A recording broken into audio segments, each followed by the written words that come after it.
Hello students, welcome to the online geography class. Today we will start first chapter resources.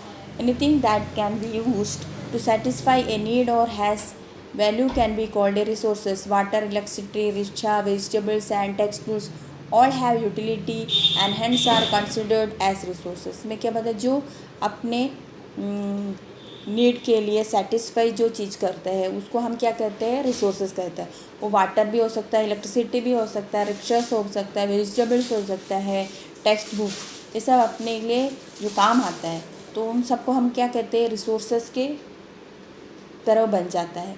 All the resources have value और सब resources value होते हैं, मगर सम resources have economic value भी होता है, सम resources में इकोनॉमिक वैल्यू नहीं रहते हैं. सम में have become valuable on over a period of time. किसी किसी जो चीज़ रिसोर्सेज तो बहुत लॉन्ग टाइम लेता है उसका इकोनॉमिक वैल्यू बनने की. वो उसके एग्जाम्पल बता रहे, your grandma's home remedies may not have commercial value at present, but if they are patent and sold they could be also become economically valuable, है ना. ये अपन जो ग्रैंड मास के जो घर के अंदर जो दवाइयाँ बनते हैं अपनी दादा दादियाँ बनाते हैं ना, वो क्या कभी कभी अच्छा अपने लिए अच्छा काम आता है ना. वो बाहर अपन उसको सेल करने जाते हैं, उसका इकोनॉमिक वैल्यूबल बन जाता है. और meanwhile the two factors that change substance to resource include time and technology. Types of resources. Resources are 3 types होते हैं. कौन कौन सी? Natural, human made and human. Natural resources क्या होते हैं? अपनी नेचुरल से जो चीज़ें मिलता है उनको हम नेचुरल रिसोर्स, वो क्या है, are drawn from nature and are used without much modification. Examples include air we breathe, है ना. अपने air we breathe, water in our rivers and lakes, है ना. और सोयल, मिनरल्स एंड सोन, ये सब नेचुरल से. एयर है, वाटर है, सोयल है ना. ये एयर क्या अपने ब्रीथ के लिए काम आते हैं ना, सांस लेने के लिए ना. अपने अपना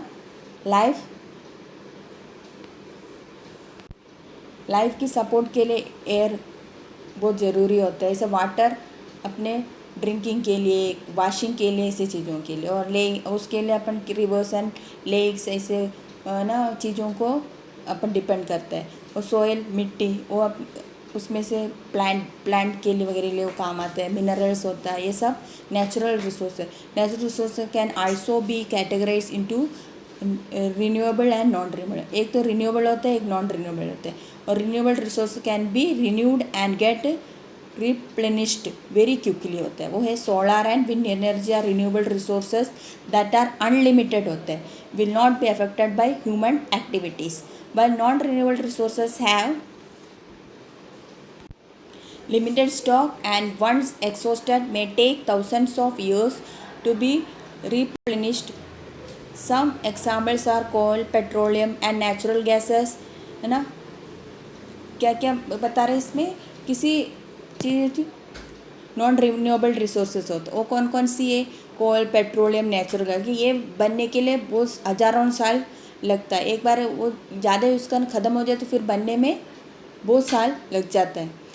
और physical factors like terrain, climate and altitude affects the distributions of natural resources.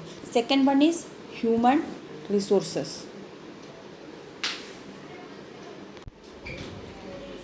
At time natural substance become resource only after their original forms has changed. People make use of natural resources to manufacture human-made resources like buildings, bridges, roads, machinery and vehicles.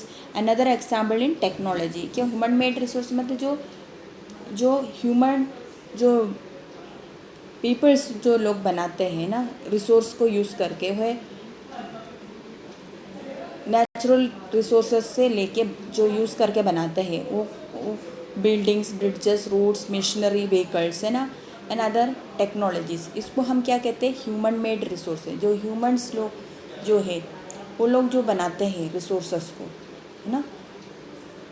अपने natural resources लेके, उसको human made resources कहते हैं।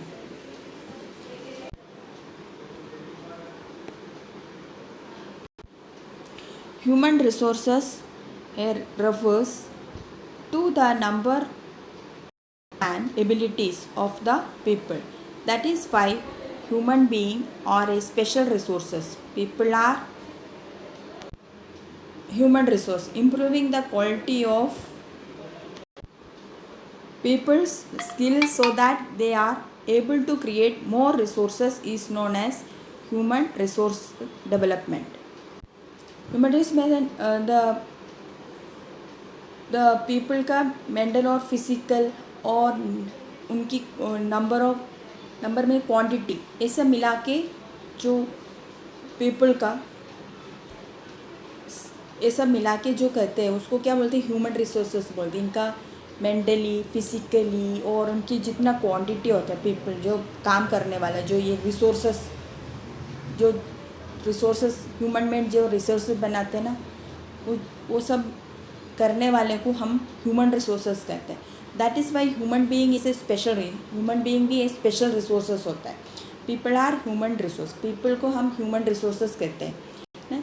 Human resources क्या होता है, जो अपने पीपल को कहते हैं, जो इंसान को ना, वो लोग मिलके जो अपना मेंटल और फिजिकली जो चीज़ यूज़ करता है, उनसे जो चीज़ें बनता है ना, इस वजह से पीपल को क्या कहते हैं, अपन ह्यूमन रिस कहते हैं। Conserving resource. Imagine a situation where all the water on the earth had dried up and all the trees were cut down. There is no shade and nothing to eat or drink. If we are not careful, then even renewable resources can become very scarce and the non-renewable ones can definitely get exhausted. Using resources carefully and giving them time to get renewed is called resources conserving. Carefully utilizing resources so that besides meeting the requirements of the present, it also takes care of future generation is called sustainable development. There are ways to conserve resources. Each person can contribute by reducing consumption, recycling and reusing things. मतलब इसमें बता रहे हैं, क्या बता रहे हैं, मतलब जो ज़्यादा फॉरेस्ट अपन फॉरेस्ट में जो ट्रीज़ काटता है ना, फॉरेस्ट को पूरा हटा देते हैं और बिल्डिंग्स बना देते हैं और वाटर्स ओवर यूज़ करता है, ऐसे चीज़ों ज़्यादा ख़त्म हो जाते हैं ना, तब क्या होता है ये वापस बन नहीं पाते हैं, कभी कभी बनने में हज़ारों। इसलिए हमको उस सबको क्या करना है, क्या करना चाहिए, उनको फ्यूचर में कंसर्व करके रखना चाहिए ना। और बाकी जो अपन जो ओवर जो चीज़ें कंजम्पशन जो ओवर होता है, उन सबको अपन रिड्यूस करना चाहिए, लिमिट में अपन चीज़ों को यूज़ करना चाहिए, ताकि ये सब चीज़ अपन अपना आने वाले फ्यूचर के लिए संभाल के रख सकता है ना। इसको हम क्या बोले, कंजर्विंग रिसोर्सेज कहते हैं।